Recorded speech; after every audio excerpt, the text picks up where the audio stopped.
कच्चा घड़ा भी वो खाने पे आवे वो भी खा देता, फसल लहराने पे आवे तो लहरा देता, और कई बार किसानों को उड़ाना चाहता तो बार बार इसका पत्थर फेंकता हूँ बोले बना। उसको फर्क नहीं पड़ता कि किसने कर्जा लेके किसानी की या किसने मजे में मौज लेने के लिए किसानी की, वो तो बरसता है। ऐसी परमात्मा है। तुम कल तक कैसे थे ये उसको फर्क नहीं पड़ता, आज के बाद तुम उनके हो गए बस ये उसको चिंता।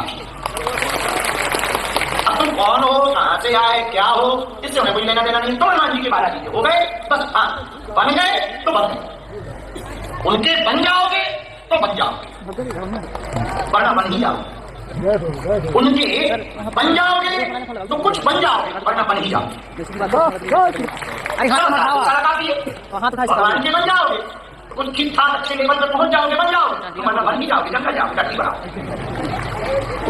भगवान के हो जाने का मतलब यही है कि मेरी जिंदगी की चिंता अब तुम्हारी हो गई है, मुझे तो जो कर्म करने की प्रेरणा मैं वो करूं और मैं वो कर रहा हूं। दूसरी बात, आप लोगों ने कहावत बड़ी सुनी होगी, भगवान के घर देर है। जानते तो तुम सब, देखो तुरंत कहेंगे भगवान के घर देर है, देखो सवाल है समझ जाता। सच भी यही है, भगवान के घर देर है, हमने इस पर एक बात हम कहना चाहिए। कोई भी बीज पेड़ बनता है समय लेता है, बीज फूटेगा, अंकुरित होगा, छोटा पौधा बनेगा, बड़ा पौधा बनेगा, फिर उसके बाद फिर बनेगा, फिर फूल आएंगे, फिर फल आएंगे। ऐसे ही भक्ति का भी लोग हमसे पूछते कि 21 पेशी क्यों, अनेक बार क्यों आना। जब अनेक बार भोजन करते हैं तभी तो शरीर तंदुरुस्त होता है। एक दिन खांसी हो जाए, एक दिन कोई दवाई पी जाओ तो जब खांसी खत्म हो जाएगी, डॉक्टर कहता है कि ये पूरी बोतल पी लो तुम्हारा बुखार मिट जाएगा। पूरी बोतल एक बार में पी लेने से बुखार नहीं मिटता, रोज थोड़ा थोड़ा दवा लेने से बुखार मिलता है। बुखार है एक बार में सब गोली खा लो 10 दिन की, एक ही बार में खा लो, गाय को रोज खाए तो क्या ठीक हो जाओगे? ठीक की तो गारंटी नहीं है। राम नाम सत्य हो जाने की गारंटी।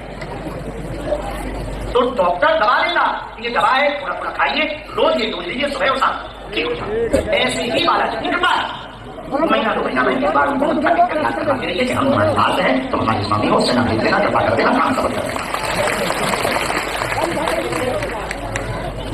सीधा सा सिद्धांत है। एक बार की दवा खाने से पूरी बीमारी ठीक नहीं होगी, बीमारी ठीक होने में समय लगेगा, रोज थोड़ा थोड़ा दवा खानी पड़ती।